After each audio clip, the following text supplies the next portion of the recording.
The Acolyte is my favorite show because I love Disney Star Wars so much. I just cannot get enough of the completely contrived plot, nonsensical character decisions, totally unlikable and empty personalities, and most stunning of all, the honorable amount of amateur cringe accessible in every single scene. And because I want to be Mr. Positivity around here, the very best thing I could say about the Acolyte is, well, at least it's not as bad as Ahsoka. And to really show you how beautiful this show is, how about we take a little trip through the first episode and reminisce about all of the Acolyte's glorious splendor? Shall we? As the Acolyte begins with the opening crawl. Well, actually, it's not really a crawl, it's kind of more of just a static image. But anywho, it's here to set up and introduce our stunning and brave hero, who walks up into a bar with the noble intent of assassinating a Jedi Master. And what is her sneaky, tactical tactic as to have an advantage on such a supremely powerful being? How is she going to be so sly and clever as to get the upper hand? Is she going to pump poison to her chambers? Is she going to explode her whole ship? Is she going to put some worms into her bedroom? Is she going to spring her into a trap? Well, what happens is, well, I'm not really sure I have the stomach to describe what happens. So I'm just gonna just show you and just play some footage instead. Yes, my child. We have unfinished business. Attack me with all your strength. And because of the insane amount of cringe here, our stunning and brave hero is now embarrassed after what she's done, so she starts to assault every single townsfolk in her vicinity. Now, funny enough, I know of two other tussles that take place with a Jedi in a bar, and in those scenes, when things escalate and blasters are drawn, in order to limit the collateral, a certain man named Obi-Wan Kenobi slices off the hand of the attacker and de-escalates the situation so that no bystanders get harmed. But because the Acolyte is smarter than that, Jedi Master Trinity stands still as a statue, happily waits and watches as our stunning and brave hero beats up all the innocent local townfolk to a pulp. And when Jedi Master Trinity eventually does enter the fight, we are left to believe that this Jedi Master is negligent enough to play with her food and fist fight her opponent instead of either using, the Force or her lightsaber as to completely subdue her. Oh, and because Jedi Master Trinity is careless enough to not take down her opponent in a timely fashion, the repercussions are Jedi Master Trinity die in her very first scene.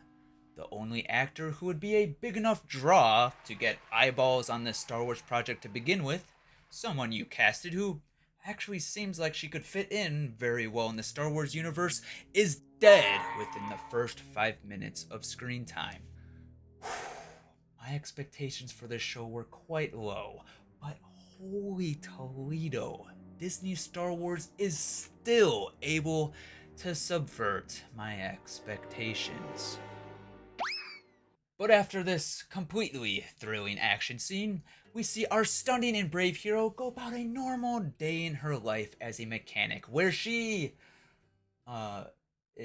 extinguishes fire in space.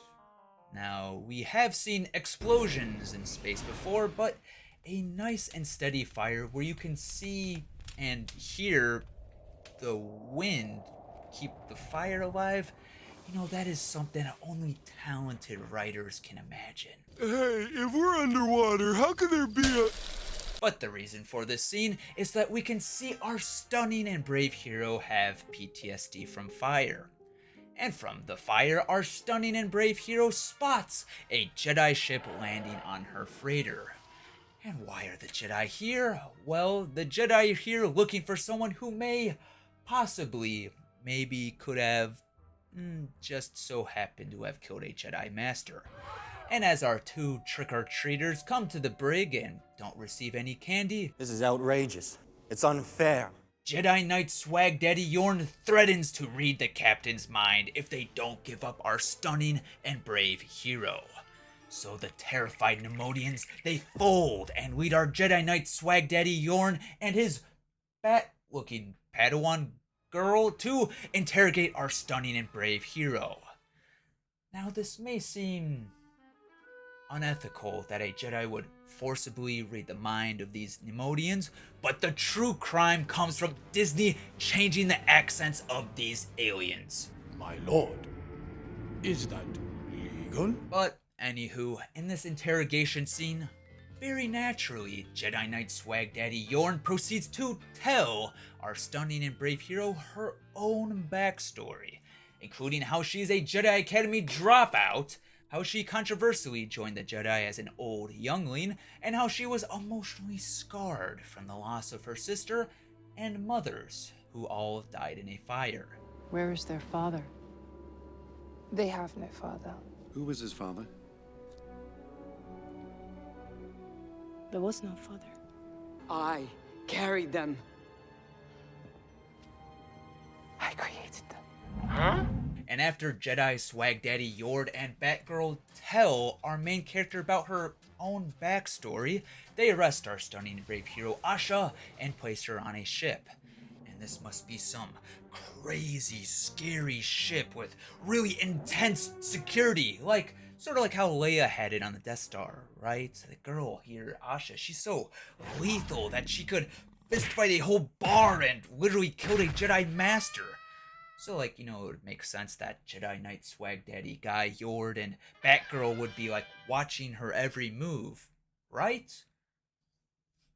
Not quite.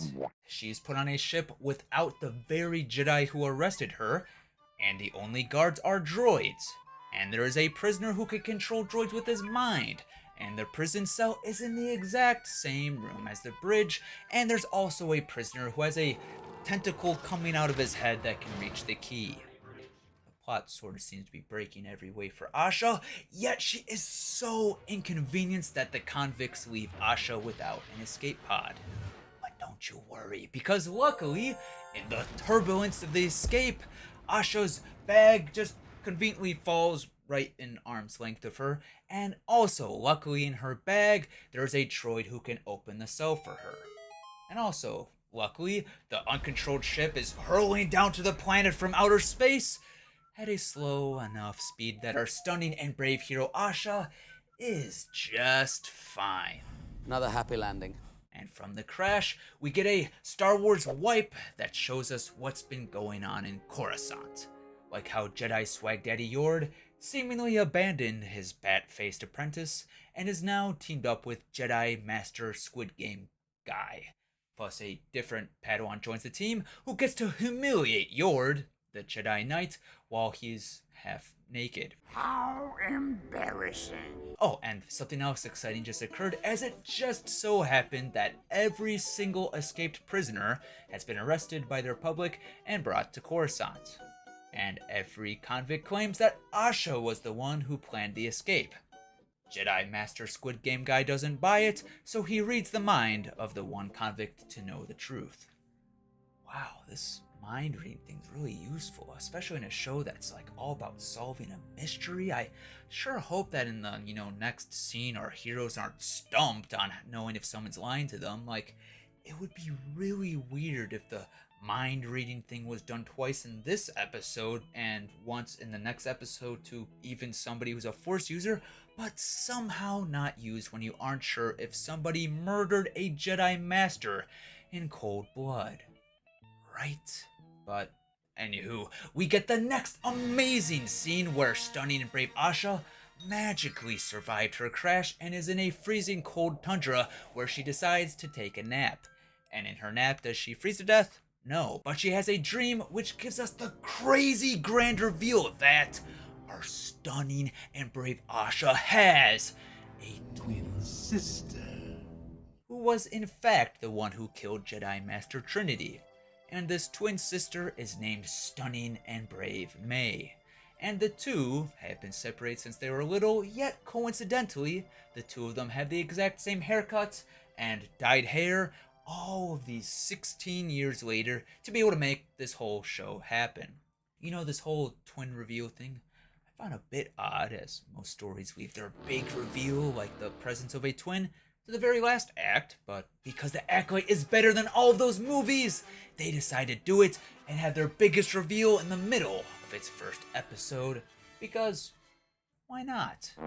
And when Osha wakes up from her nap, she coincidentally sees the Jedi arriving, so instead of hoping to reason with the Jedi, she decides to run into the Arctic tundra without a coat or a hat on, because that's definitely a viable option. But because the plot needs to happen, the show needs to go on, the Jedi and Osha are able to meet up so they can reenact the waterfall scene from The Fugitive. But instead of giving one of the best line deliveries of all time, "I don't care!" we just get force cringe. So Stunning and Brave Osha is saved, and against loads of convicting evidence, Jedi Master Squid Game believes her, and he, or Jedi Swag Daddy guy, don't bother reading her mind, because, you know, we're all chill now, and we're all happy to now be part of the same team. But before the episode can end, we need to get the most baller evil boss monologue of all time to leave us ready for more Acolyte. If you attack a Jedi with a weapon, you will fail. Double kill. Steel or laser are no threat to them. Jedi Master Trinity was killed with steel, and like 99% of Order 66 ended the Jedi Order with a laser. And why are you standing so far away from May? You know she can't hear you, right? And why are you talking about killing without a weapon and then flaunting Fortnite emoting your evil Sith lightsaber weapon? Oh, I forgot. It's because Star Wars is peak fire, and Star Wars is saved because I saw a red lightsaber, so I clapped. I clapped because I know Star Wars! Anywho, after hearing me go on this spiel, if I am, at least not, the stupidest person you are today, that must be a sign that you need to like and subscribe. Thanks for watching DUCKFINDER. on YouTube. For more premium content, subscribe.